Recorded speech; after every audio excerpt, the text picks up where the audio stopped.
All right, and we are live. What is up, everybody? Aaron the Dog back with the UFC Fight Night Breakdown Show.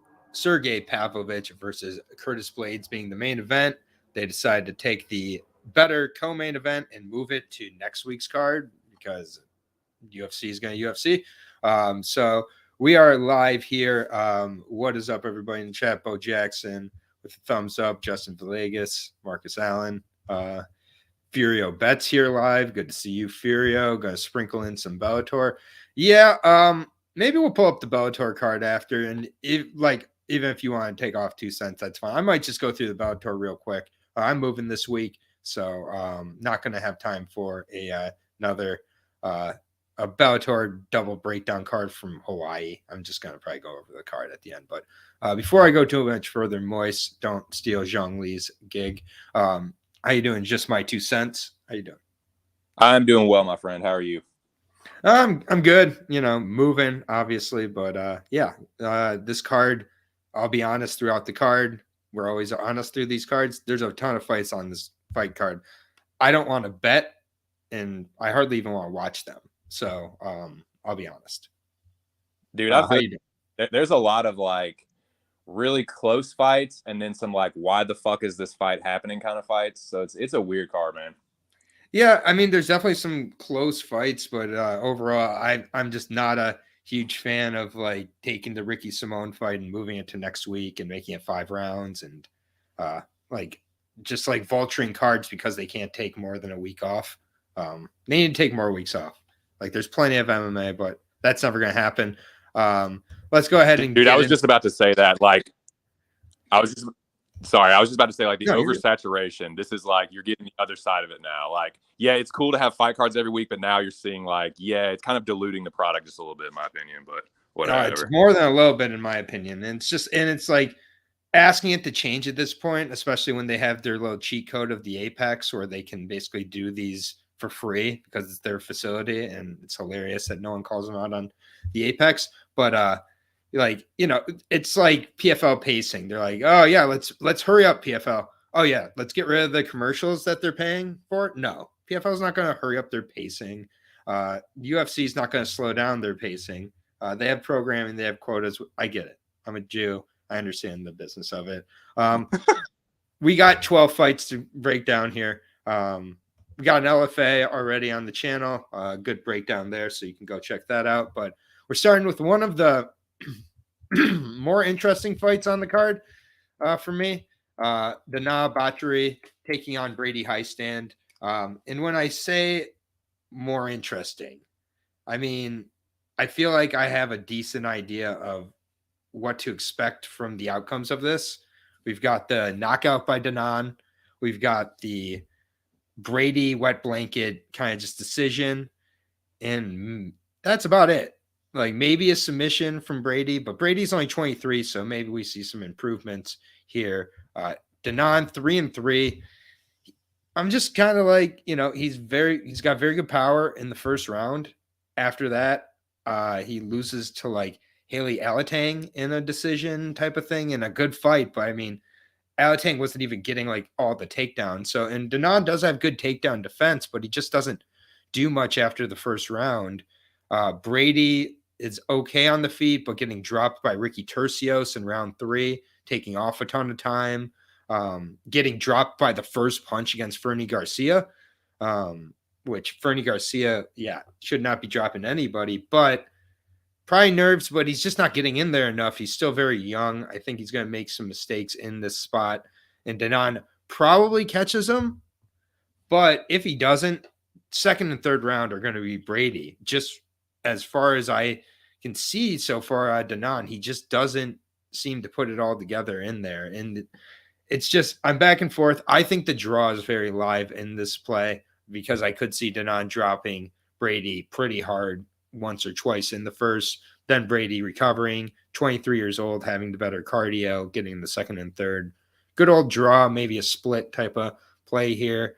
Brady just doesn't have much of a finishing chance to him, and Denon after the first round I can't trust. So I'm kind of stuck here. And I'm going to edge towards the knockout for Denon. I just think he does have kind of that freak power at the beginning. I'm not sure that Brady can get through it, and he did not impress me against Fernie Garcia. But he's 23. He's got the cardio edge. He's got the grappling edge if he can get it there. I'll take Denon by knockout in the first, though. Couldn't get there on Brady. Yeah, dude, I pretty much agree with exactly what you said. It's like Denon knockout or like Brady fucking snoozer. I do tend to agree with you, though. Like, Denon is more dangerous on the feet. Brady getting dropped by Tercios is not a good look. Getting the Fernie Garcia thing for Brady is not a good look. And yeah, Denon's super dangerous. I agree with not being able to trust him, but I think if it does go to a decision, like, Brady will be the one who's gotten hurt more. So yeah, I'll slightly edge Denon, but I'm fucking passing. There's no way I'm touching that. Yeah. I mean, it's a decently closely lined fight, and I mean that kind of gives me some alarm here because I felt like, yeah, Denon's going to be a big favorite. I saw he's minus 135, minus 145. A little bit of money's coming in on him. It feels like a too good to be true spot. Dog or pass for me from a betting perspective. I'm not betting a minus number in this spot at all. So I do think the draw is live. I really do. All right. I'm going to go to the next fight here. This is going to be weird because it's a Priscilla Cachoeira fight, and Priscilla Cachoeira, she exposes cans, but that's about it. And Karine Silva is like everybody's favorite fighter this weekend all of a sudden. Like, and I went back and watched some Karine Silva fights. And she's very entertaining. She takes a lot of damage as well. She has won 6 straight. She's a finisher, so that's all very, very exciting. The fight with Marina Mokhtankina, very, very funny. Got knee barred like within a minute, and it was not a good knee bar either. And then after that, Dion Barbosa, a decent fighter with LFA, just kind of controlled the fight once it got to the ground. And, with Priscilla Cachoeira, you're not going to have to worry about that. All of her losses, for the most part, have come as a result of the grappling. 2 of them have come from submission. The thing, she's facing like not the best level of competition. She hasn't fought since last year against Bontello. Bontello was getting off a lot of shots before then. I feel like the shots that Priscilla can get off could potentially really put Karine into danger, but I'm not going to necessarily run to the window to bet Cachoeira. I just think that in this spot, I like her chances of getting the knockout. I just think that Karine doesn't have the abilities doesn't have like this like wrestling, grappling heavy game plan. And I get it. That's like where you beat Priscilla. But I mean, I don't think that Karine has that level or that approach. So I just think that they're going to kind of throw down here. I think kind of like you said last fight with the damage of Denon being the difference. I feel the damage of Priscilla is the difference in this spot.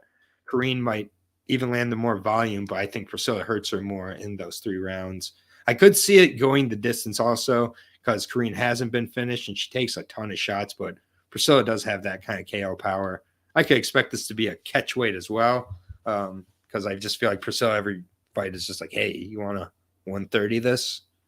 So should be a good fight, though. I think it's going to be entertaining, honestly. Originally, I was like, what is this fight? But this is the proper matchmaking here. Karine Silva, I just don't think is this killer that everybody else seems to think. Yeah, dude, I feel the same way, man. This is Cachoeira all day to me. The level of competition isn't even worth talking about because it's just in a different galaxy. So it's like to try and break all that down. It's like, why bother? She fucking fought Valentina. The people that have subbed her are Valentina and Jillian Robertson. I don't know if y'all know about Jillian Robertson, but she's pretty good with submissions. Is she? I don't think Silva is gonna like get Priscilla shook. If they get into a firefight, I know who's going to come out on the better end of it. Like you said, Silva gets lit up. I think, man, it's her fucking debut against a dog like Cachoeira.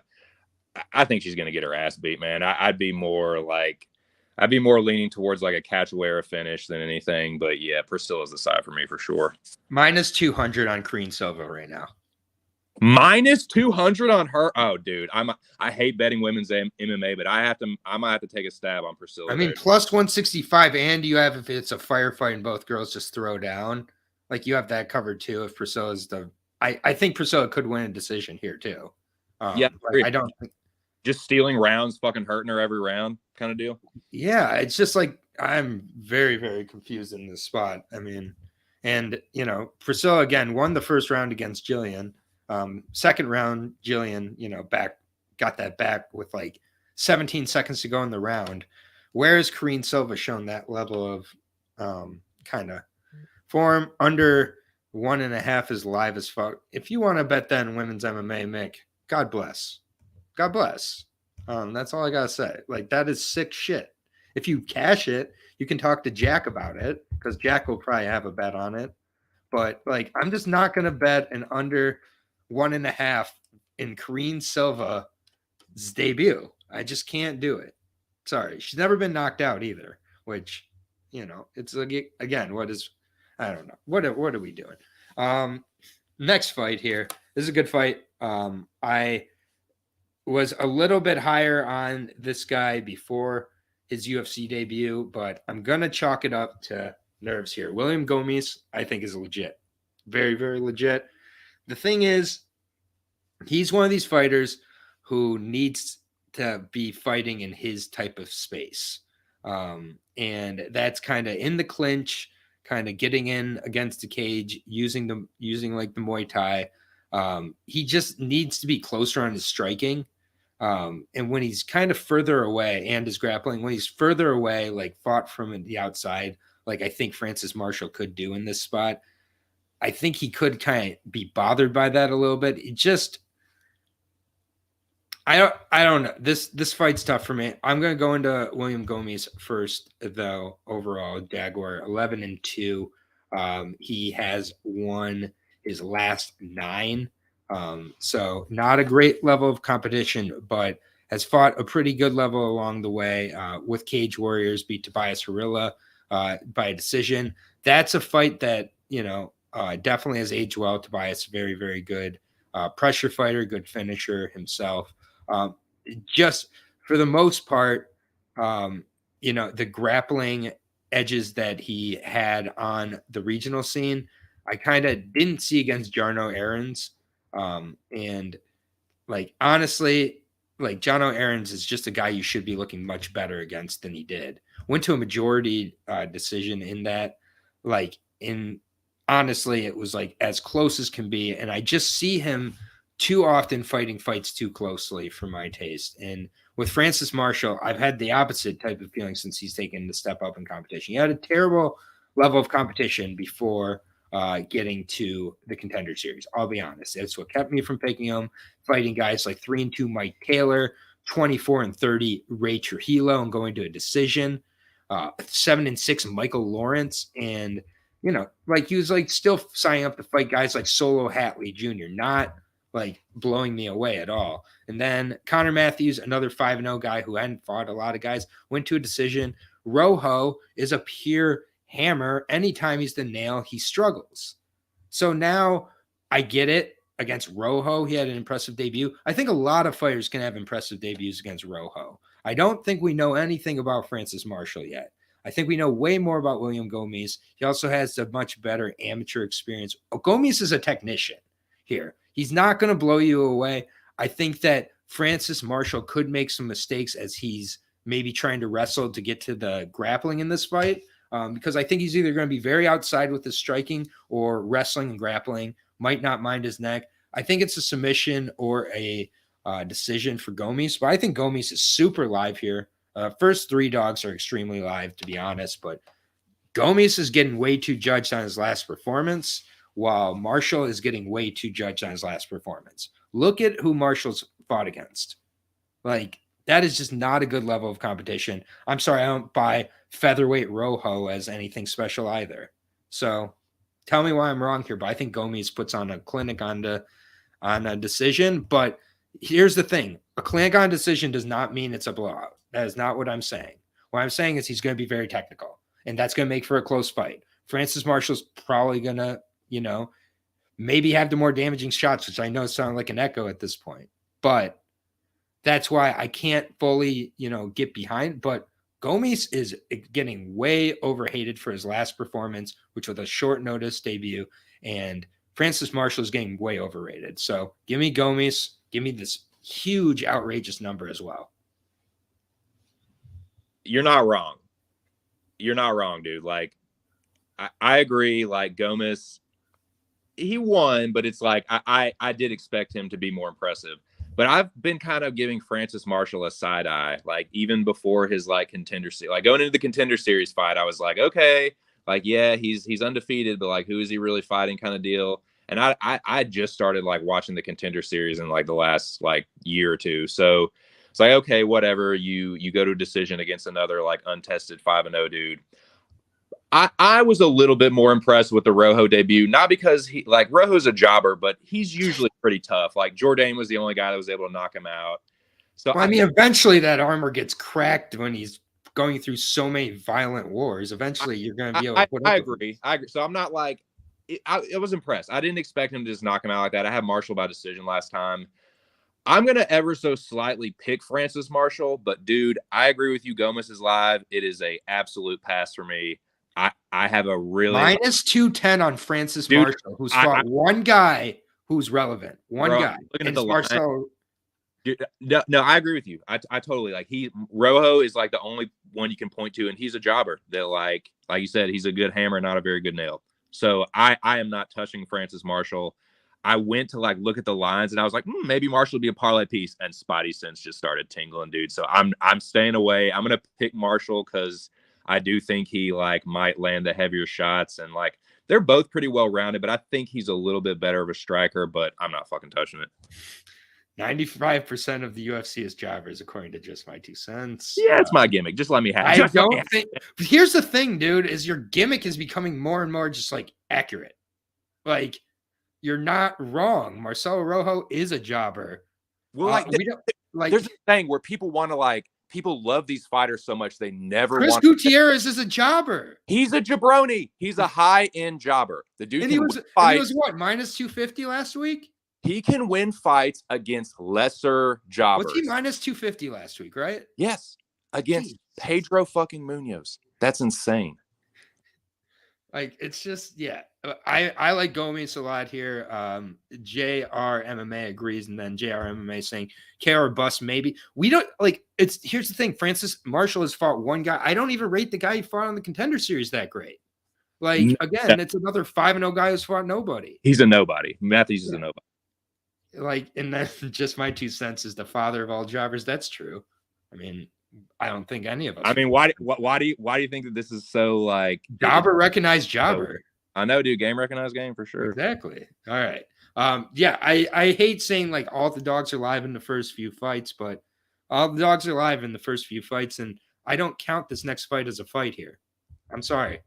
Muhammad Usman knocked out Zach Mahuga a year ago, and then disappeared and like just hung out with his brother and his shitty knees. And it was just like, I ain't going to fight again. So I can just say I'm a UFC fighter. He's now fighting again. He's fighting Taffa, Junior Taffa. I don't know, man. Flip a coin.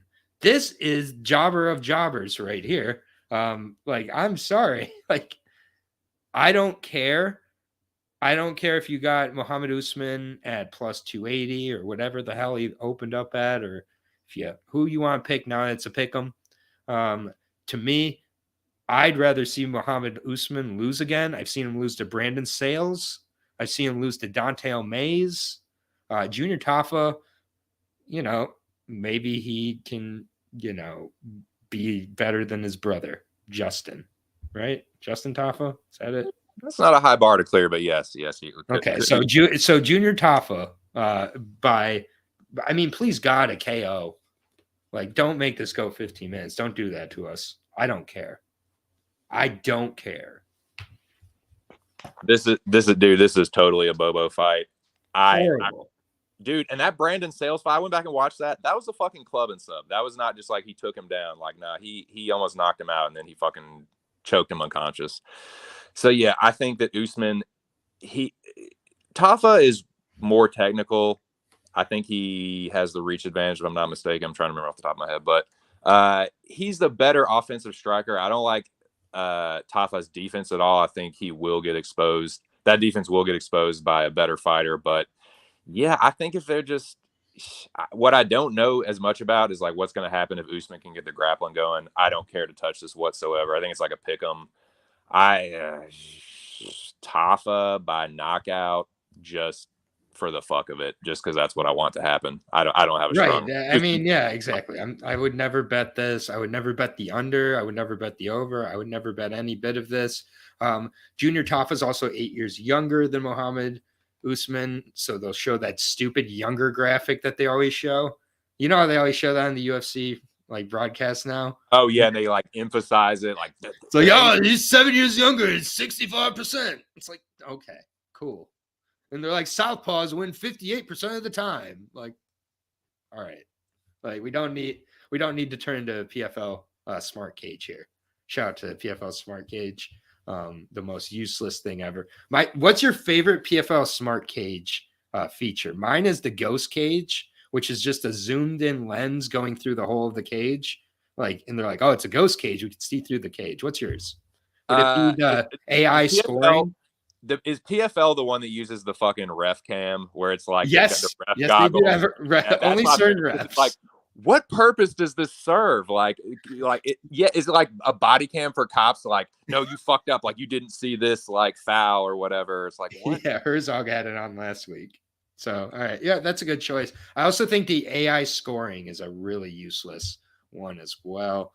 But who knows? And then Stubborn Mick, Chase Sherman, and Junior Taffa are the food chain jobbers. Hopefully, Junior doesn't follow down that path. And then here's the real man of the hour, Zhang Li. Appreciate the breakdown. We'll wait for the 5-fight parlay. No one else asked that, Zhang Li. Don't worry. Definitely not Moist Audio, that fraudio.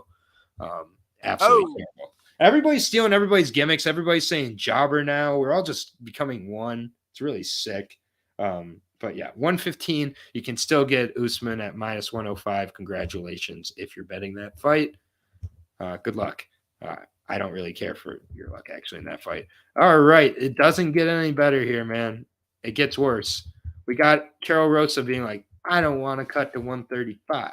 I'm going to go to 145. Norma Dumont is here to miss weight at 145 and win a shitty decision. Probably using gross grappling and wrestling because Carol Rosa cannot stop a takedown ever. Like she just doesn't have the ability to. Like she's like, nah, I don't really want to.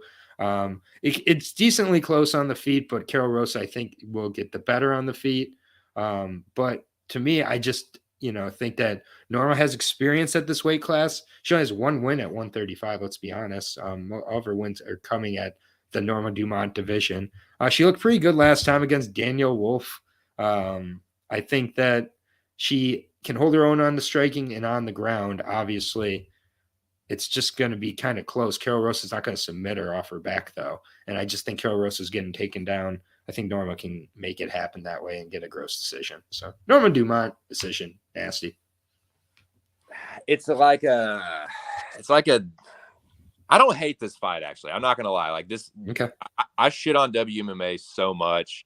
I'm going to try and find it. So like, this is like a decent, like low to mid-level fight, like maybe a little bit closer to mid-level. But anyways, yeah, I agree with the assessment. Like Hosa probably, a little bit more active, a little bit better on the feet, has more tools. Like Norma's mostly uses the boxing, although she has decent Muay Thai too. This fight will probably come down to the takedowns, honestly. If Norma grapples heavy and ends up on top, I think she probably wins. If Hosa keeps it on the feet, I think she probably grinds out a decision. Like, yeah, I'm not touching it. This is the exact kind of fight where. Yeah, I think this is a great fight, goes the distance. Dude, I think it's going to go to a greasy split and someone's going to be fucking pissed about it. And it ain't going to be me because I'm not touching it. Give me Hosa, though, by split. I might not take this off the rest of the day. Jack is a psycho. Moise said the truest thing, even stole my phrase right there. But Jack attack in the building. Good to see you, Jack. Johnny Popeye in the building. What up, Matthew? yeah, I'm gonna talk about Bellator here at the end of the card a little bit. So, all right, here we go. Oh yeah, let's get to the odds real quick on this. So, do you have Carol Rosa? Did you say? Yeah, I'm gonna take Rosa by split. Okay. So Rosa is now the underdog in the spot, minus 105. Money's been coming in on Norma Dumont, minus 115 now. By no means am I saying rush to the window for that one because there aren't many fights on this card I'll be saying that for. Next fight, old Woodback is back, and that's Ronnie Yaya. He's made of wood, and he's back to get knocked out badly by Jackson. Sorry. Montel Jordan, is he like that R&B guy? Yeah, I don't know, man. This is another fight where like just too often on this card, I'm really, really hoping for an early knockout or we're in for some pain, and not in a good way, not in an entertaining way, but like a horrible type of decision. Montel Jackson wins this fight no matter what, though. That is like plain and simple. Like that's what like he cannot lose this fight to Ronnie Yaya, right? I don't think so. Like seriously, and he probably knocks him out in the first round, I would think, right? Like, can Ronnie Yaya take a shot at this point? Is he okay? It says he's only 38 years old. I want to call cap on that. Like, he's on a 2-fight win streak. I get it. But like Hui Hong Kang, and it was in November of 2021. They tried to set him up to get knocked out by Cody Garbrandt twice. Now they're going to have him knocked out by Montel Jackson. This is how we do it. This is how we do it. And then Jack Attack is saying horrible things in the chat. I'm not even going to repeat these. Just awful. Addicted to Combat. Aaron and 2 cents tuning in from work. Good to see you, my friend. Yeah, Montel Jackson by KO. I'm not going to overthink this. I definitely have Montel Jackson. I'm a little worried about the KO. So like I'm tempted to like bet that, but like I'm a little like worried that it'll like hurt Yaya, and Yaya will just like scramble, grab a like ankle dive and go for a heel hook or something. That's the only that's the slight trepidation that I have, but I don't see how Jackson loses this. Like he's not. I know that Yaya is way better jiu-jitsu, but like Jackson's not incompetent on the ground. I think he'll keep the fight standing and tune him up. I you know what? He probably will knock him out, but I'm scared to like that. JR MMA is going for the Montel decision. He's saying it's sneaky. Isn't Jackson like minus 670 or something? Yeah, of course. Because I think he covers like minus 400, minus 500, something like that. That's why I'm not gonna like go crazy with it. But yeah, I think Jackson wins. I mean, Moist Yaya weasels himself into a DQ win. Imagine getting out grappled by a Welshman with 2 first names. Lordy, Yaya line is so tempting. Yeah, I'm just not tempted to bet this card heavy. So minus 670 plus 430 on Ronnie Yaya, who escaped 2 Cody Garbrandt executions, only to probably get executed by Montel. That's what I'm scared of. Is like, he probably knocks him out, but it's like that's the only way to get any like value on that line, and like I'm just too fucking pussy to do it. But yeah, I just don't trust it. Speaking of not trusting it, I feel like every week now there's a fight where I watch the tape of it and I'm like, hey, I learned nothing. Ricky Glenn tape is that for me. I don't know what Ricky Glenn's going to show up. It can be the Gavin Tucker, Ricky Glenn, which is getting like 30-25s. It can be the 3rd round against Grant Dawson. He even changes mid-fights. Like, I just don't know what to expect of him. And Christos Giagos, he won the 1st round against Charles Oliveira back in the day. Like on Charles Oliveira's like ascent up to being champion. He beat Charles Oliveira in that 1st round, and yeah, he got submitted in the 2nd round because after 6 minutes, he turns into a pumpkin. Dude, like, this is a fight that, to me, it seems very, very, like, unreliable. Either way you get on it. Christos Giagos has faced a really good level of competition. So has Ricky Glenn. Yeah, Giagos, the 19-10, I get it. His last 2, he's lost. He's gotten finished in.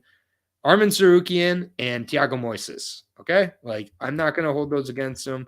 I get it. The fights before that were Carlton Minus and Sean Soriano. So it's like we don't really know what Christos Giagos is. I think he's looked really good, like against Damir Hadzovic as well. That was another fight that I really liked. He looked good in that Charles Oliveira fight before he lost it. So, like, again, like I know it was a while ago, but Ricky Glenn, 22-6, he's a little more consistent, but like not facing not facing the craziest level of competition before his last 2. Got into the Dawson fight, won the 3rd round, but the first 2 did not look good at all. I think that this is another really close fight. I think that Glenn has the advantage in the cardio, which gives people, I think, a little too much confidence here in Glenn. I think this is going to be close. This could be a split decision type of fight for sure. Giagos gassing is my main concern, though. I think Ricky Glenn edges out the split decision, so I'll take Ricky Glenn. No way I'm betting it. And if you have Giagos, I think it's a pretty sharp call this week. I just didn't have the guts to go with it. Yeah, dude. I don't think Giagos is like the worst shot, like the worst dog, because it's pretty much a pick 'em now, but I can't remember how the line started out, but just, dude, I don't know, man. This is a sketchy one because, like you said, Glenn is a little bit more like, what kind of fighter are you going to get? I kind of know a little bit more what I'm going to get from Giagos. He is going to look incredible in the first round, and then he's just going to look like a different fighter after that. So right. I'm going to ever so slightly pick Glenn because of the cardio advantage and because I think he hits a little bit harder too. I think he's a little bit crisper of a boxer. And I think if Giagos in the 2nd or 3rd round, if he's getting tired, I think there's a chance that Glenn can knock him out. But I'm going to take Glenn. I'm not touching it. I want no part of this fight because Glenn is like, you look at the losses for them, like Glenn's losses are not great. Like he's losing to fucking Kevin Aguilar and like Evan Dunn shit and Miles Jury. It's like, oh god damn, dude. Giagos is at that level. Yeah, I could see Giagos being a red on that too, and it's like it wouldn't like be anything other than par for the course. So it's like, fuck, man. I'm not gonna touch it. But yeah, give me Glenn. Maybe hit him a little bit harder. I feel like like you said, I feel like I've said this like 4 times already. But yeah, give me. It's overstated. And talking to you here, this is another card where if you bet the over on every fight, I bet you end up in the green because this is another fight that's so close. Which one of these guys is getting the finish here? It feels like, yeah, dude. And there's like fights where it's like, oh, this guy will probably win by knockout. And it's like, well, that's definitely going to decision now. It's like, it just feels like so many spots like that. Yeah. Giagos has had definitely some money coming in on him. Was at plus 175 a couple days ago, plus 140 now, minus 165 on Ricky Glenn. So I think a lot of people are kind of catching on that. It's like, I get it. Ricky Glenn looked really good against Gavin Tucker in Canada. Cool.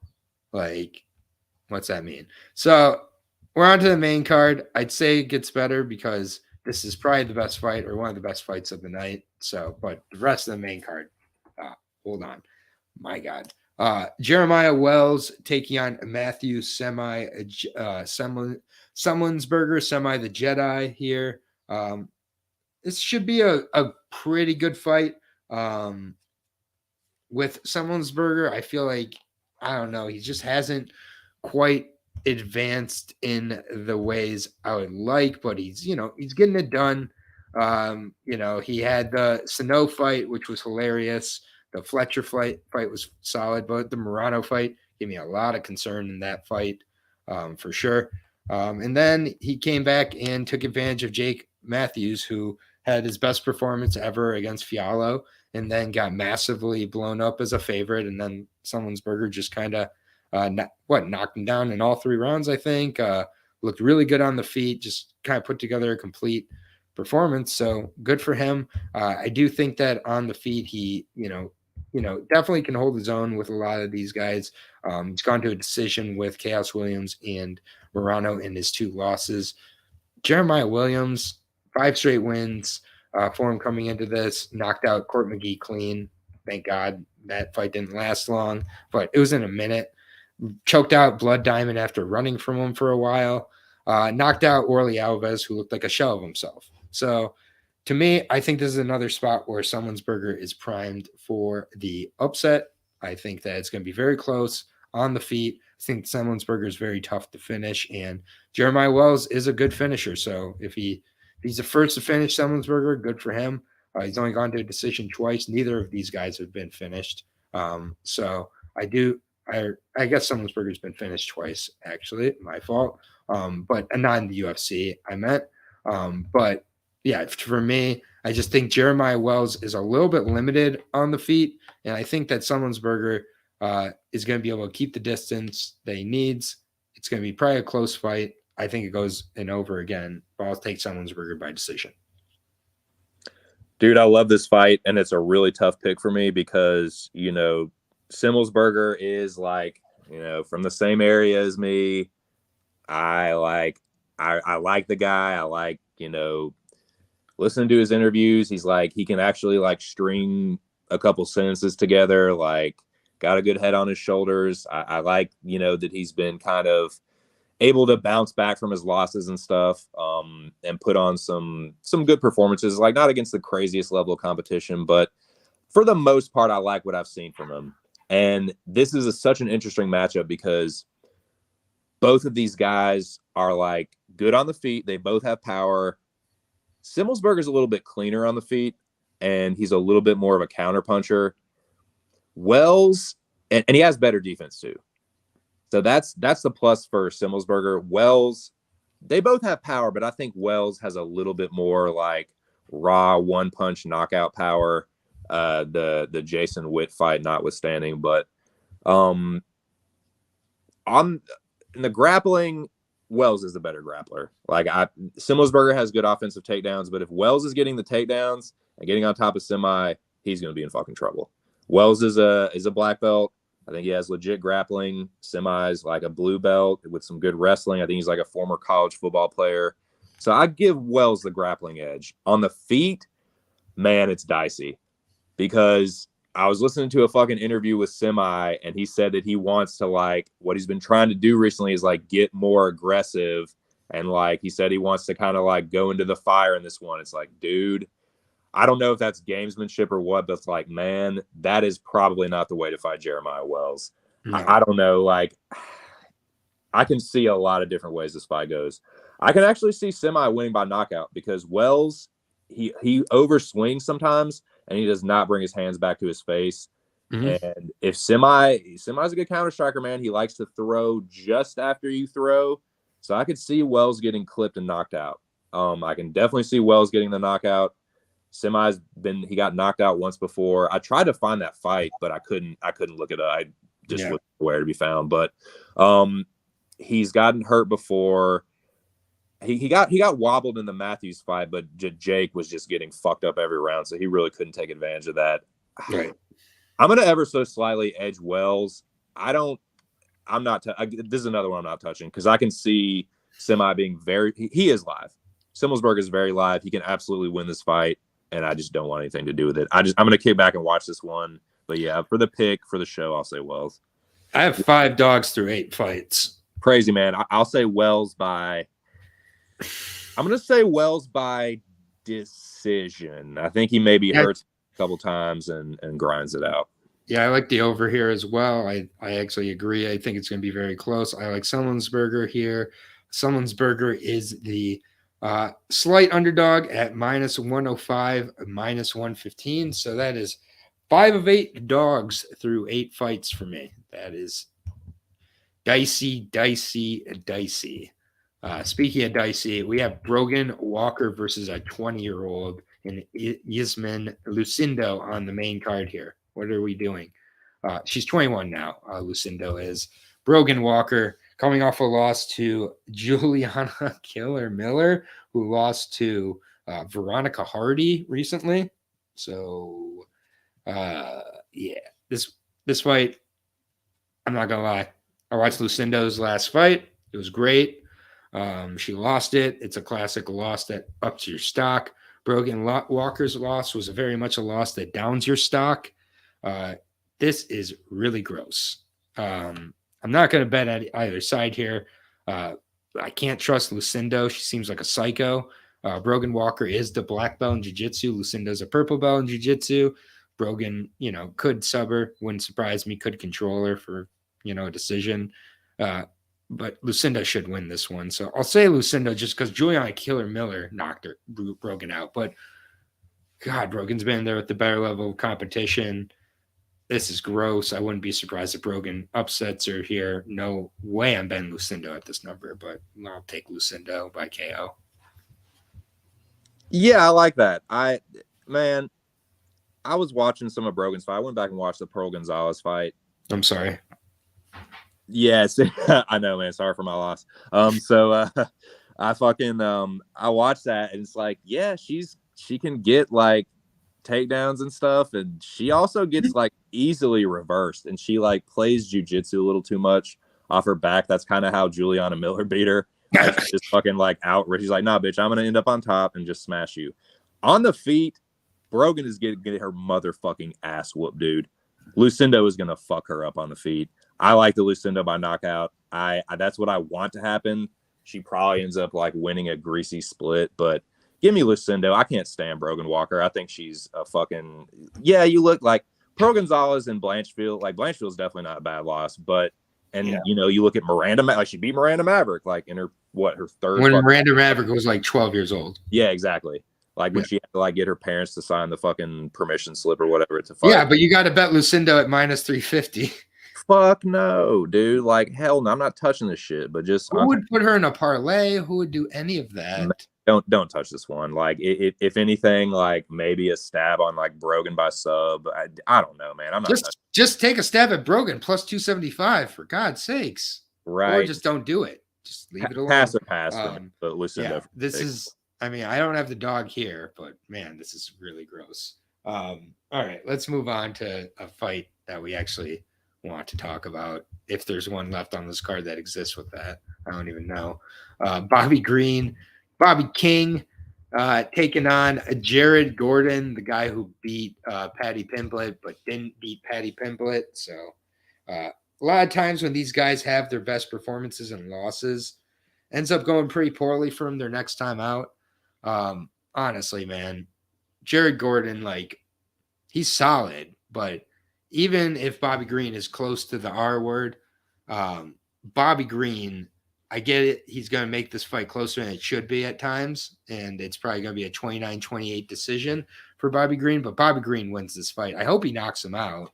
He should knock him out, but he's probably going to play it too close, probably going to, just mess around a little bit too much, leave the volume a little too low, but still win 2 or 3 rounds. I do think just Bobby Green is much better than Jared Gordon, even at this stage in his career. So there aren't a lot of favorites I like on this card, but Bobby Green would be my favorite probably. So give me Bobby Green. Again, over. I'm going to bet the over in every fight. If I do that, I think I'm going to be profitable, but this over is probably juiced. Bobby Green by deck, but I hope he gets the KO. Yeah, man. Look, I'm going to say right now, I don't think, even if you think Jared Gordon beat Paddy, I'm really getting sick of people saying it was one-way traffic. That fight was way closer than some people want to admit. Paddy actually rocked Gordon.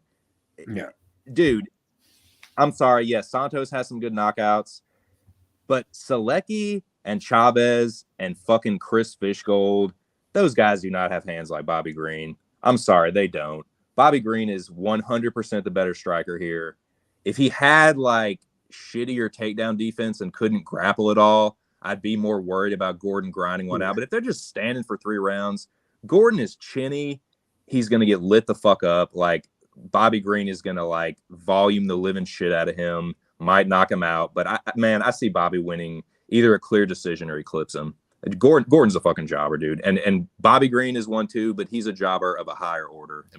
Bobby Green's like the king of the jobbers, though. He is, man. He's a high-end jobber. He's the top end jobber for sure. He's never will compete for a title. Moise said he scored the Paddy fight 30-25 for Gordon. And then Bobby Ronnie by KO is what Moise is saying. -275 on Green, +220 on Gordon. like, I think it's correct, but like, I actually don't. I don't know. That might be a little too steep. What do you think? Probably a little too steep. like not by much though. Like, yeah, Should be about minus 200. Bobby Green's absolutely a minus 200, in my opinion. Yeah, I agree. All right. So Gordon not getting credit for the loss to Patty Pimblett. On to our new co-main event, because the old co-main event of Ricky Simone got moved. So we could have Fred Tavares and Bruno Silva, Bruno Dad Bod Silva now coming in here. Dad Bod with no cardio Silva. Dad Bod, who used to be on steroids, it appears, Silva. Brad Tavares, when he doesn't have to worry about those pesky takedowns, I think he does pretty well in a lot of his fights. Like, I don't know. Like, and then, wait, Bobby Green is not a jobber. Terrible take. Yeah, he is. He's never going to fight for a title. He's the king of the jobbers. Brad Tavares versus Bruno Silva. I don't think Bruno Silva is the same guy he used to be. And, you know, I just think that you get knocked out like you did by Gerald Mearshart, basically, and then he choked him out. I get it, but he basically killed him, and then just there was a carcass there. I think the Alex Pereira fight took kind of the last little will out of Mr. Silva. So, but it's hard to see. I'm really curious to see how, you know, so I know, Kelly, relax, dude. I'm just fucking joking. I get it that Bobby Green is not a jobber. There you go. Yeah, I don't really know what to think about this fight. I think that Brad Tavares is tough enough to get to a decision. I get it. He got knocked out very quickly against Edmund Shabazian. Bruno Silva just hasn't looked like himself. I don't know, man. This is just not a fight I can trust either guy in at this point. Bruno Silva's only 33. He looks like he's 38. And then the 35-year-old Tavares has been through a ton of wars. But when he doesn't have to think about the takedowns, typically does pretty well. Yeah, I think Brad Tavares by decision would be my call, but Bruno Silva knocking him out in the first round wouldn't surprise me either. I don't. This is just not a great fight in 2023. Dude, I said it in the chat, and I fucking mean it. I really hope this fight gets canceled, because I have no idea who's going to win it. Like you said, they're both hard to trust. Dude, they've both taken a lot. Dude, Brad Tavares yeah, he performed well against Dricus, but he took some damage in that fight too, man. Mm-hmm. And he's been knocked out 3 times. Like, Bruno Silva, I know he looked terrible against Mearshart, but I don't know, man. Like, I don't trust Tavares. This is a fight he probably should win. Like, he's probably the more technical striker. He has better cardio. He's fought a higher level competition. Like, all these boxes you can check off for Tavares, except for the durability, which is like Bruno's clearest path to victory. They both just took a lot. Like, he got clubbed and subbed by Mearshart, but like, Tavares was eating a lot of shots from Dricus. If he's eating those from Silva, I don't know, man. I don't want any part of this. I think this is another pick'em. I think that's probably about right. I'm not running to the window to bet Silva. If I was, it'd be by knockout. But I thought about it, like, as an underdog. Like, yeah, he's definitely got the KO upside. Like, Tavares, he's losing. He's getting knocked out. Like, other than Shabazian, he's getting finished by like Whitaker. But I don't know, man. Like, Silva does fucking crack. I hate it. I don't really want to pick a side. I'm kind of thinking just like Silva by knockout, but I can see Tavares winning a pretty clear decision. Like, if Silva doesn't hurt him in the rounds, like, Tavares will probably rack up the volume and win a close one. But I don't like it. Please cancel this bitch. Yeah, minus 165 on Brad. Bruno is a plus 140 underdog. Yeah, I think that. Yeah, I don't love this one, but Brad would be my side. That's a co-main event. Main event time. Main event heavyweights. Curtis Blaydes versus Sergei Pavlovich. I mean, it's kind of been the mirror of this whole card where it's like this guy's either going to knock him out in like 30 seconds or he's going to get wrestled around and going to struggle and maybe get knocked out later in the fight if he's exhausted himself or kind of worried about the takedowns in the later rounds. Either way, like, it's just so hard to say because it's like the people who knock out Blaydes are the hardest of hard hitters.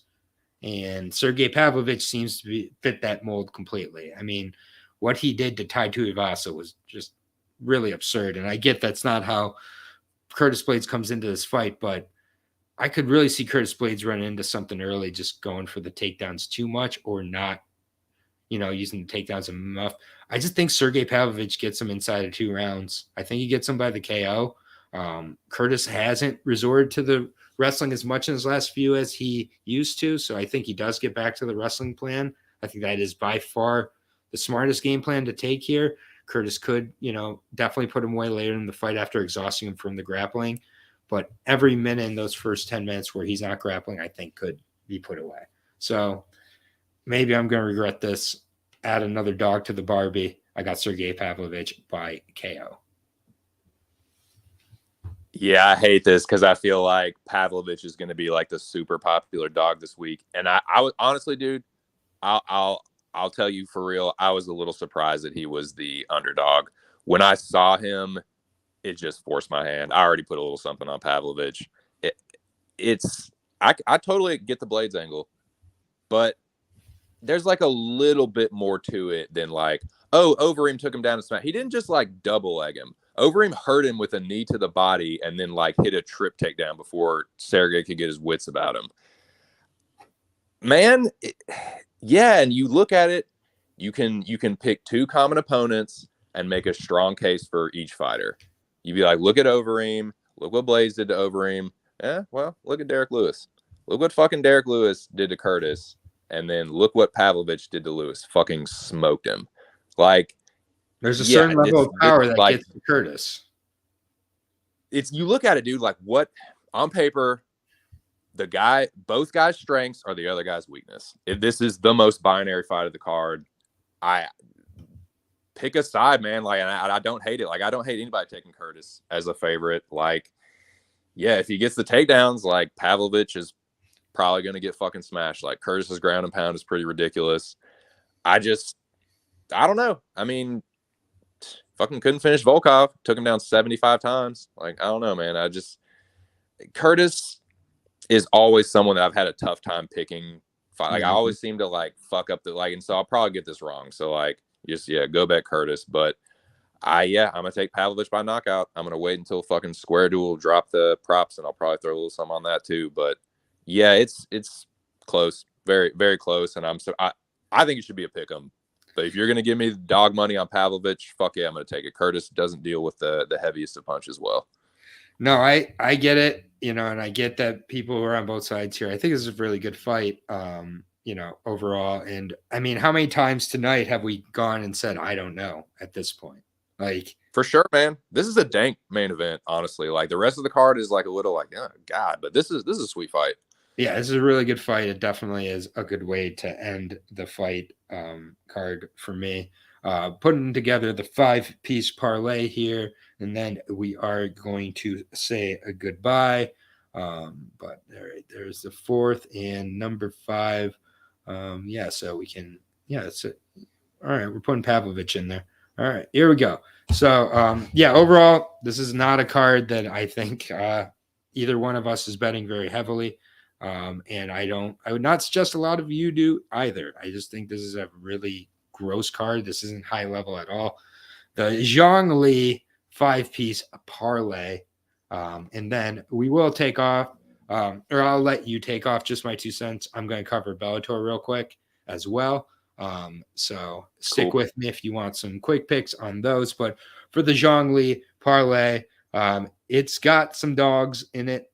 We got William Gomes starting it off. We've got Montel Jackson. We've got Matthew Sumlinsberger. We've got Bobby Green. And ending it, we've got a dog in Sergei Pavlovich plus 1871 on the Zhang Li parlay this week.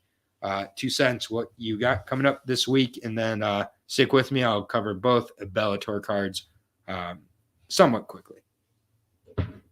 Cool. Yeah. Dude, thanks for having me on. It's always a good time.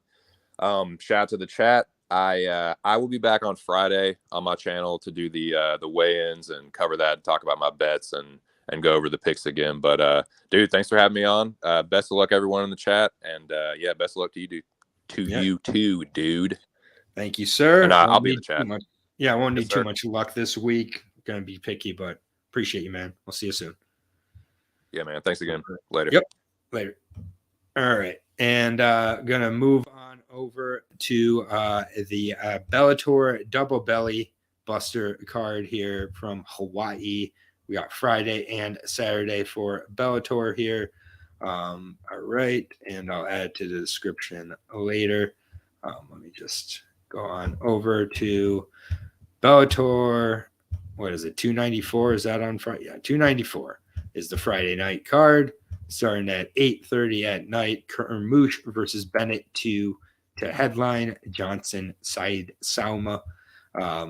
This overall, this is just going to be a pretty quick overview. I'm moving this week, so I'm going to just skip the Bellator breakdown. We're going to just go ahead and do it live here really quick with some quick to medium picks. But any thoughts you guys have on Bellator as well, always welcome. But Bellator 294, Hawaii. Starting off, Anthony Adams, Sharif. Let me get the name down. David Muradov. This is a decent fight here. These guys 9-3, 18-4 for Sharaf. The thing with Anthony is that he's faced a better level of competition. He did lose to Dalton Rasta last time out. Split decision against Tokov for Mr. Davital Muradov. Definitely coming into this fight, I think, with more confidence from that fight.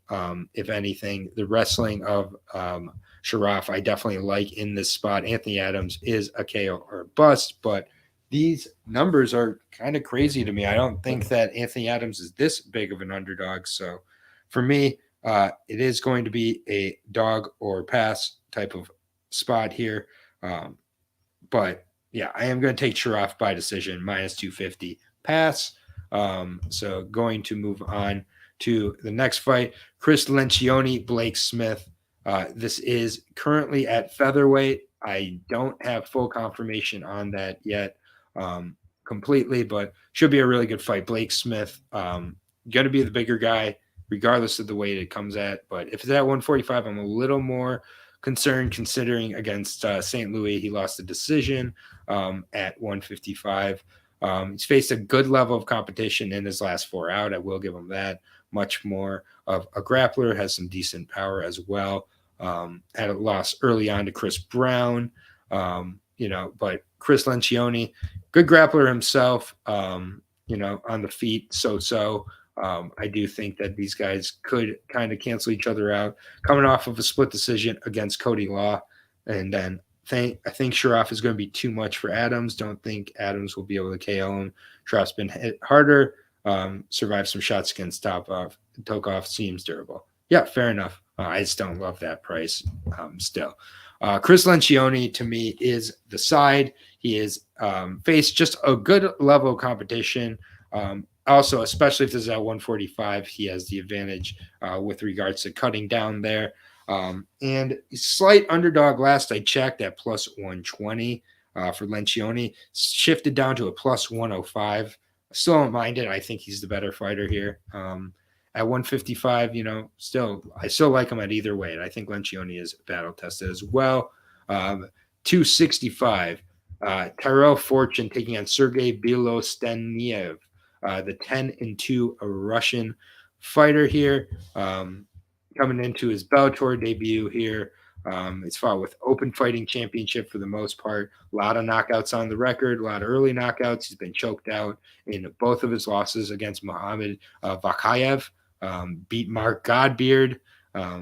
So there's that. Terrell Fortune, 12-3. He's a wrestler through and through. 1 submission, 8 KOs on the resume.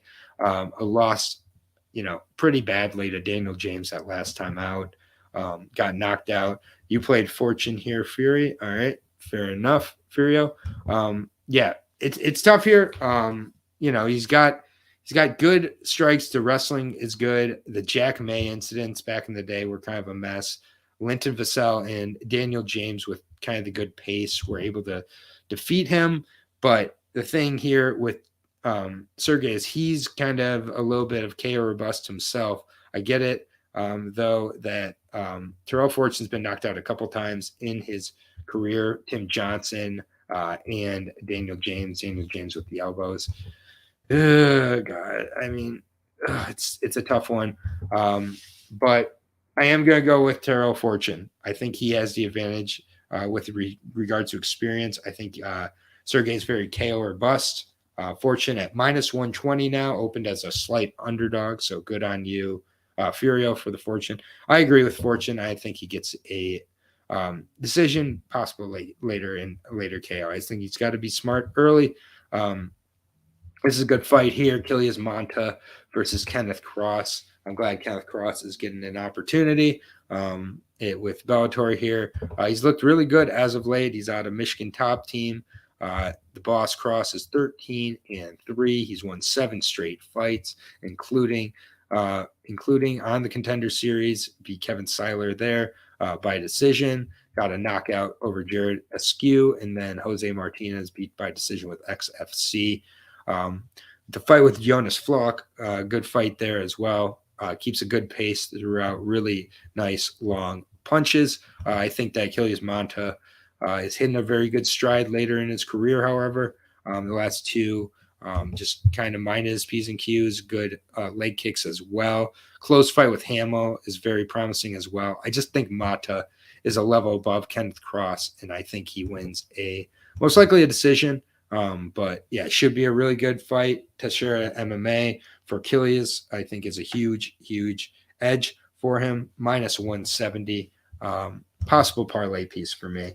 Played Mota. Cross feels like a guy who looked good versus bad comp. Mota is good game as fuck and good everywhere. I agree with that. Furio 100%. I didn't see I was on the other page. Next fight, Levon Chokli versus Michael Lombardo.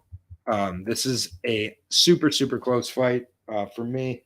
I really have liked how Lombardo's looked in this run. I think he has prepared himself well to get to the big leagues, and I respect him a lot for that. The Don, one of my favorite guys to watch, to be honest with you. Moda at -142, nicely done, Furio. But the Don, he's steady as she goes.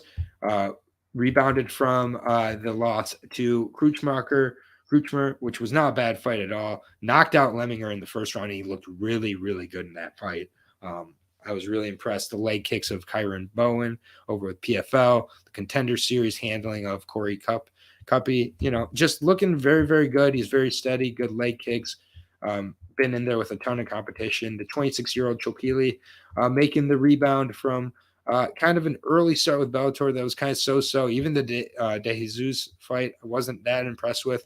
Took the O of Roman Feraldo, undefeated Feraldo coming into the fight, and really was much more in control. Good KO. Go ahead, Zach. Just ask the question. I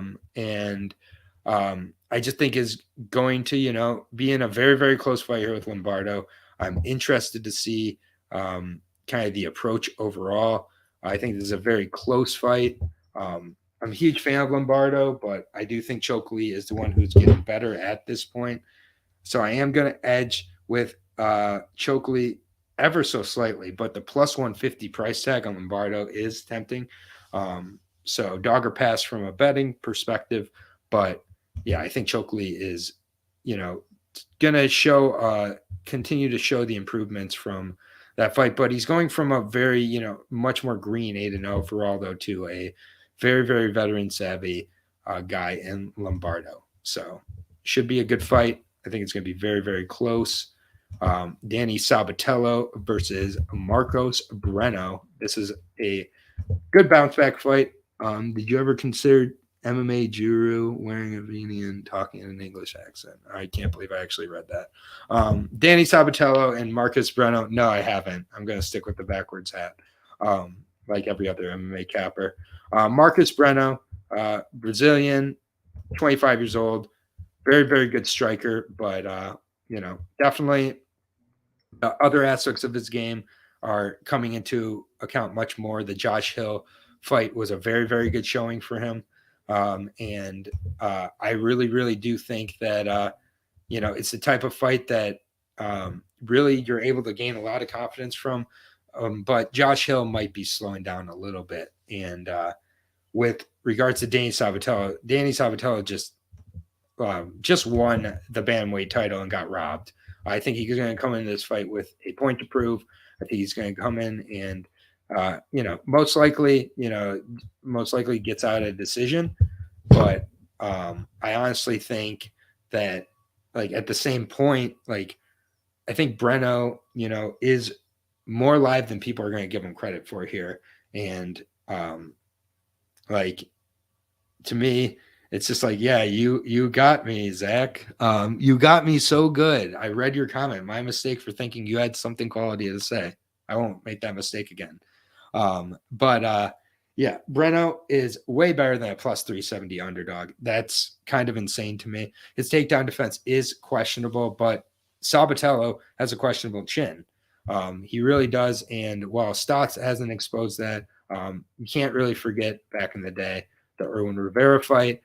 He's been clipped in a few other spots, but I mean, for the most part, he's staying out of trouble. So dog or pass, but Sabatello probably takes this by decision. I do like how Breno's looked, even in his losses. The loss to Lapoules, I was able to watch. Did not look bad there at all. Facing Lapoules as a 22-year-old is no joke. His other loss came when he was like 17 years old, and I couldn't find it. So Breno, not quite a plus 370, and I don't think Sabatello is minus 475 good, but it is what it is. Sabatello should roll in the fight. But I like Breno. Anger Fist, Arlene Blenclow versus Sarah McMahon. I'm going to keep this short and sweet. Sarah McMahon is absolutely Sabatello. Yeah, I hope he comes out and gets a finish, and he definitely should be pissed. He got robbed. But it is what it is. Blenclow is going to get taken down early and often by Sarah McMahon. I think Sarah McMahon gets that arm triangle at some point and puts her away by submission. So Sarah McMahon by submission for me. Arlene Blenclow, thanks for playing, but yeah, I like her Sarah McMahon at minus 195 as well. I think that is a parlay piece. I get it. She's 42. Arlene Blenclow's 40 and doesn't have much of a takedown or grappling defense to her. Said Salma versus Tim Johnson. Gross. But to me, I think Said Salma has much more of an upside in this spot here. However, coming off of 2 straight losses, both by split to Davion Franklin and Saracom. So that is just red flag. Does not put his foot on the gas enough unless he's knocking out Ronnie Marks. Losing decisions to Taro Fortune as well. Vitali broke his finger in that fight. He wasn't going to win that fight. Tim Johnson is 15-9 now. He's been knocked out in his last 2 pretty hard in the first round. Salma doesn't have the knockout power. Johnson doesn't really wrestle. This is going to probably be a gross kind of close fight. I'll go Said Salma. I think he has more in the tank. I just think he's more able to put together a decision. I don't see either one of these guys finishing. Yeah, I'm going to take Tim Johnson +1, or I'm going to take Said Salma. Sorry, I'm not betting him. Said Salma is a minus 220 favorite. Take a shot on Johnson if you want, but good Lord, that is just like, ugh, gross. But minus 220 on Salma is even grosser. Main event, flyweight championship fight. Deanna Bennett is fighting for the flyweight championship against Liz Carmouche. Deanna Bennett is fighting for the flyweight championship against Liz Carmouche. She lost by rear naked choke the first time in the third round. It was a decent fight. She's gone and beat Justine Quiche twice and Alejandra Lara, who can't grapple to save her life. Liz Carmouche has looked much better coming over to Bellator. So has a lot. So has plenty left in the tank at 39, it appears. She's won 5 straight fights with Bellator. Beat Juliana Velasquez 2 straight times by finish in her last 2. Knocked out Kana Watanabe. I'd love to see the finish streak continue. I think it does. I think she finishes Deanna Bennett. And Deanna Bennett and Liz Carmouche, number 2. So, yeah, Liz Carmouche, a minus 525 favorite.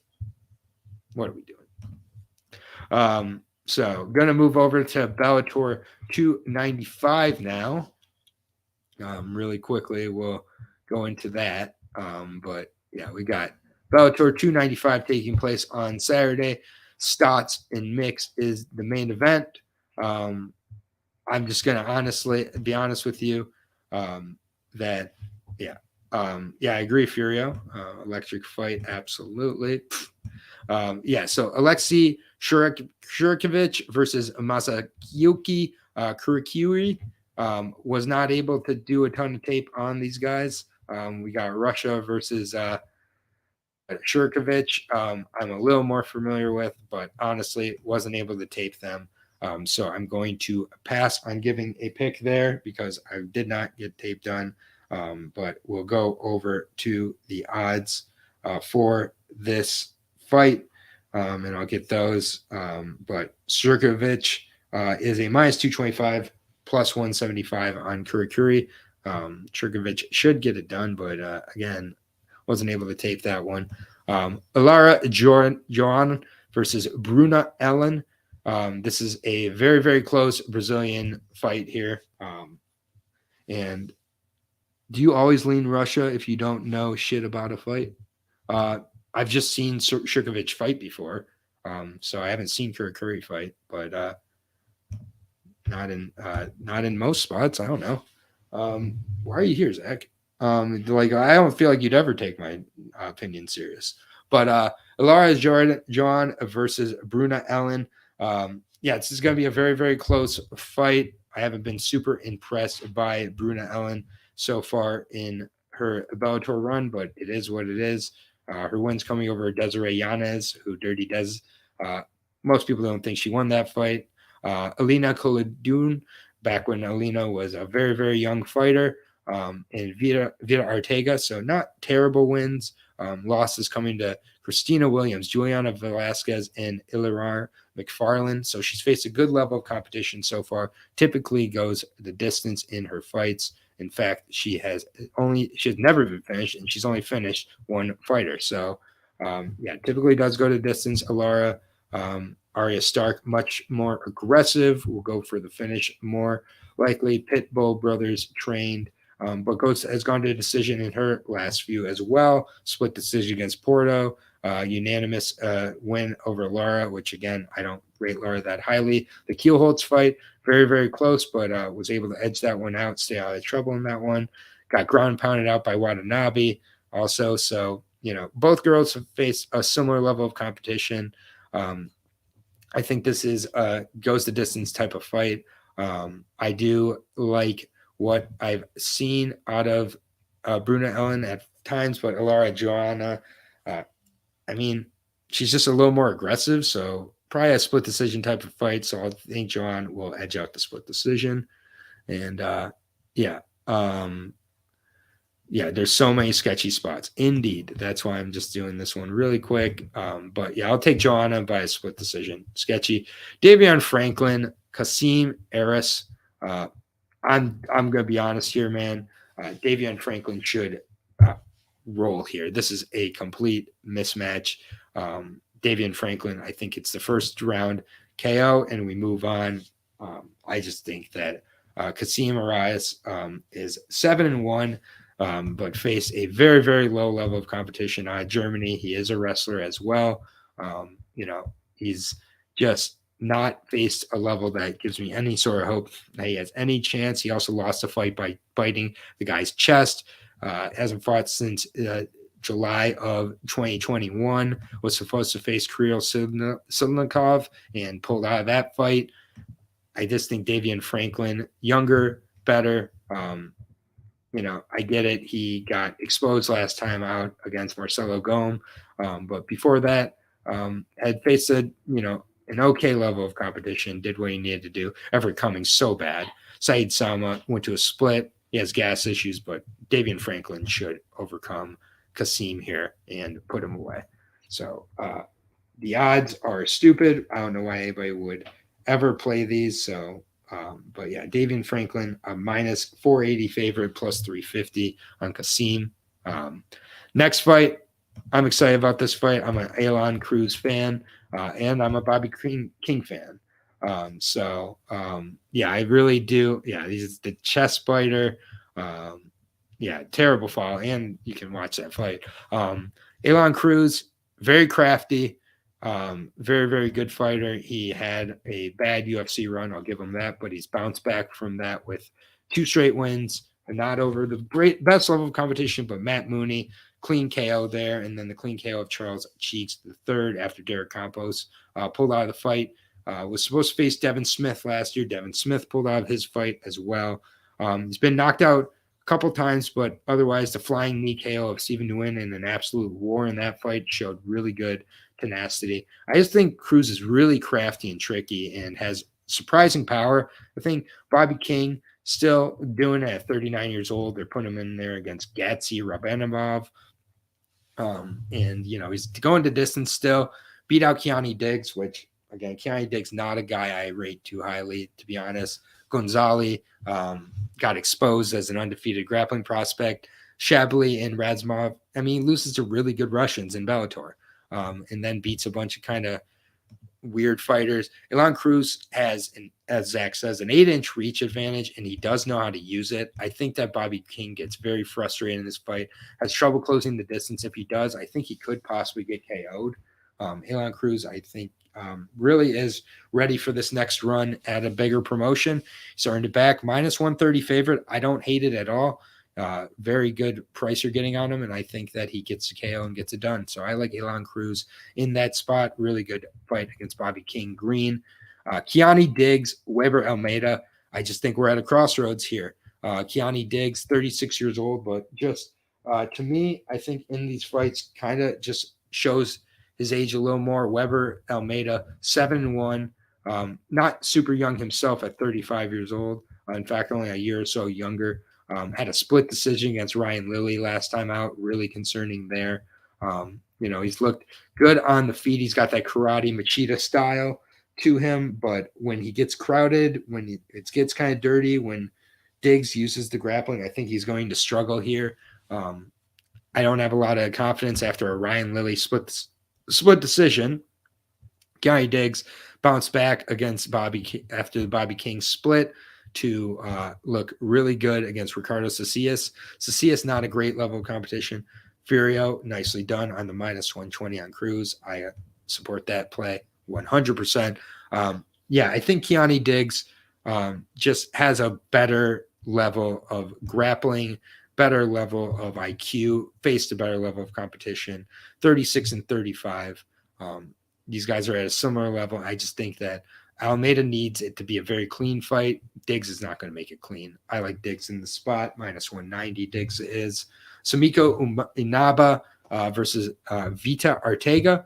I think it's a really good fight. Vita Arteaga, dude, she's just such a scrapper. 7-4, but she, is more skillful than you give her credit for with her style. But yeah, man, I think this is going to be a really close fight. We haven't really seen Inaba too tested.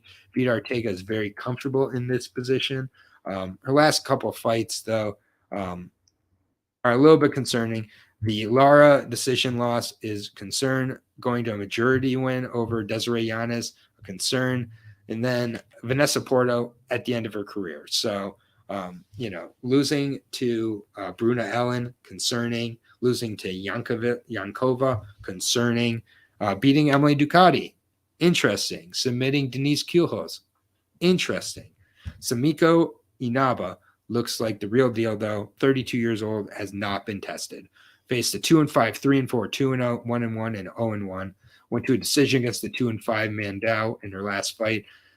I'll be honest, man. I think she's waiting to get exposed, and Vida Ortega is comfortable doing so. I like Vida Ortega in this spot as an underdog at plus 110. The money has been coming on Vida.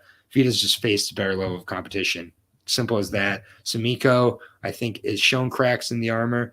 And yeah, she's getting some finishes over not great levels of competition. Vida, I think, is tough. Makes this a scrappy, dirty fight, and Vida gets the decision win. All right. Kai Kamaka, Aldi Edwards, Adley Edwards, Sunshine, had a tough Bellator debut. It was against Aaron Pico. I look at this as his Bellator debut, and I like the long wrestling and the long grappling he has. He's okay with regards to the stand-up, but the stand-up definitely is where he is a little bit short, but faced a good level of competition against Pico, made into the third round. She had a good showing of himself as well. Pretty impressed with that, actually. And now gets, a tough second fight in Kai Kamaka. So I think that does show the respect for Adley here.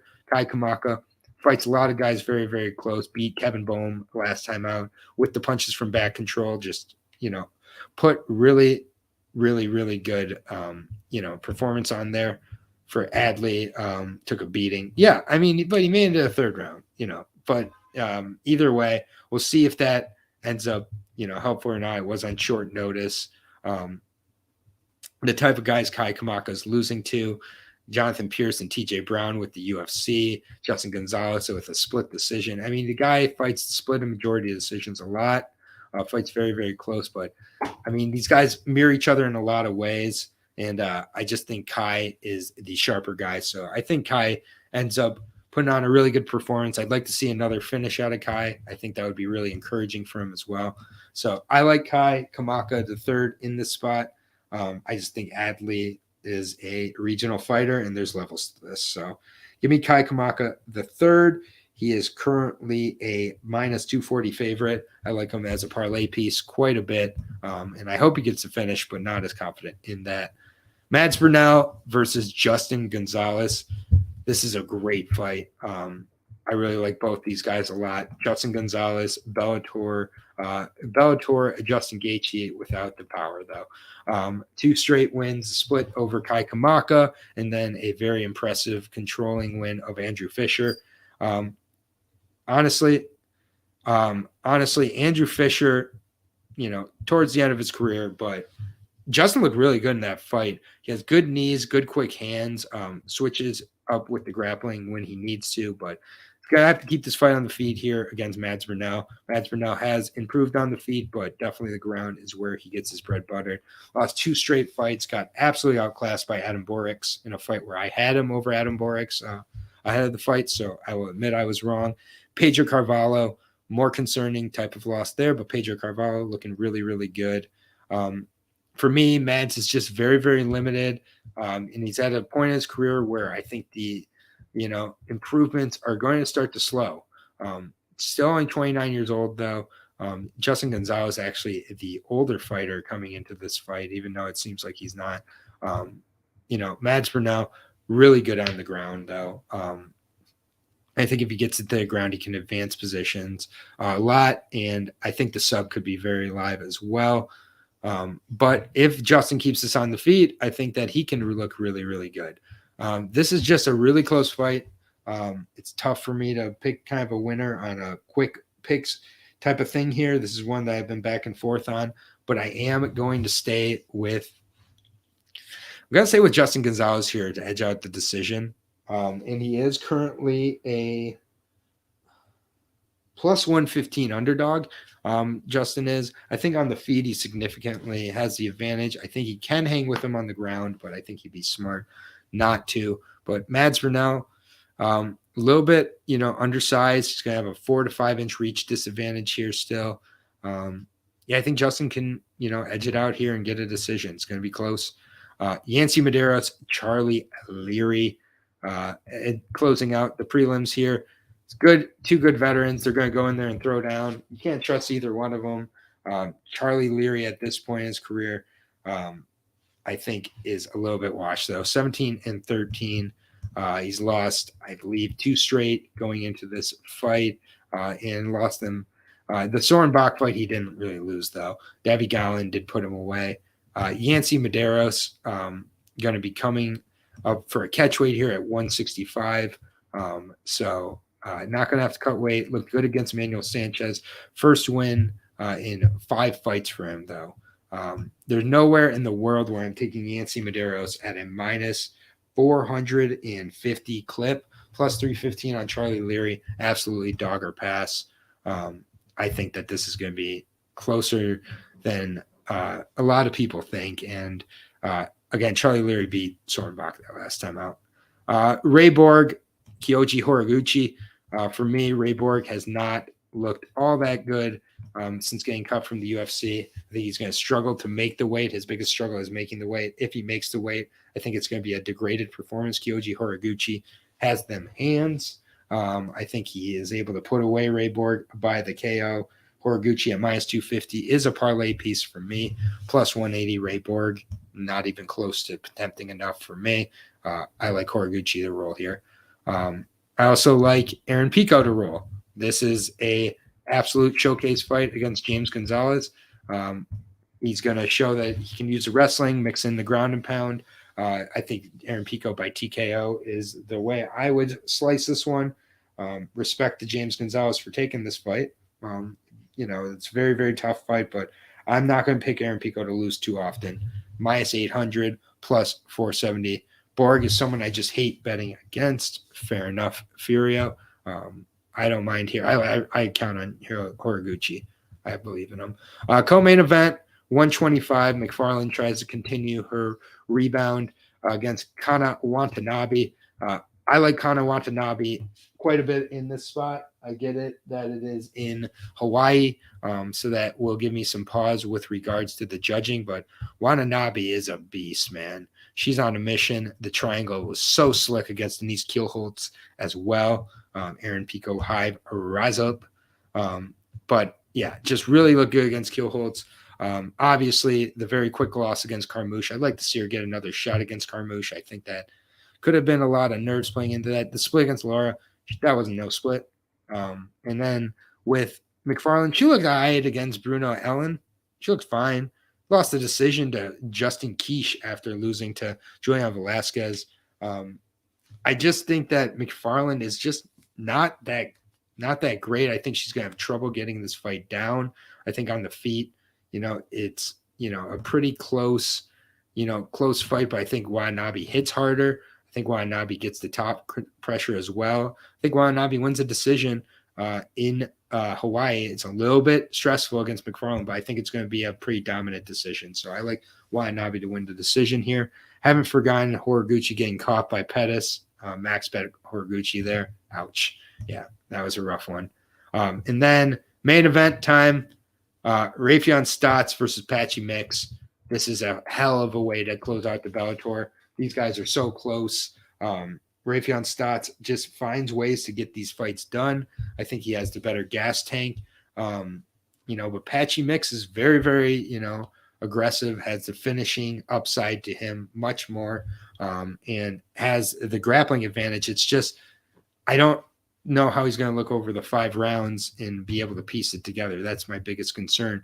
He's 5 years younger, though, which I really do like, and he's looked really good since I lost to Archuleta, which, again, the loss to Archuleta was for the title. It was 5 rounds, and I think that he's been there now. He's gone that distance. I really like that. Went the distance against Horiguchi and got the win as well. And I think that showed me a lot as well. I just think it's Patchy Mix is on the rise, man. I think Rafion Stotts has been on a little shaky boat for a while here. I think he lost to Danny Sabatello last time out pretty clearly. The Juan Archuleta fight, obviously impressive. The Magomedov fight, close. The Josh Hill fight, even close. Patchy Mix, I don't know if he gets the finish. I would love to see it happen, but I think he wins decision in this one. I like him at plus 115 as well. I would like the dog for the most part in this fight because I feel like it's a pretty damn close fight. This is the best fight of the weekend in all the promotions. Mix is fucking huge too as well. He's going to be massive in there. I think plus 115, boys. Let's fire on the best fight of the weekend with the underdog and Patchy Mix at plus 115. if you're on Raytheon Stocks, you get them at minus 145. You got to like your side here, but I like patchy mix. So normally you guys know I'm going to cover Bellator much more thoroughly than this. But I'm moving this week and next week. So the next couple of weeks, I might do a little more of these merge cards. But I want to thank everybody for joining me for the UFC Fight Night, Bellator 294, Bellator 295 mixed up card here, or mixed up breakdown here. If you have any questions, at Aaron J. Brooks on Twitter, or you can leave the comments here and I'll answer them as soon as possible. But I want to thank everybody who stuck with me through the video. Zach Johnson, Stubborn Mick, Furio, Matthew, 2 Cents, Justin, everybody. You're all part of this channel. I really appreciate you guys and your support. Really wish you all the best of luck as well. Thank you, Furio. Best of luck to you too. I'll talk to you on Twitter, I'm sure, down the line here. Really respect what Furio does and has some really sharp plays on a ton of sports. Check them out for the NBA tonight. Good luck, everybody. LFA breakdown is on the channel. UFC Bellator breakdowns will now be up. See you guys next week. Good luck on your bets this weekend. Peace.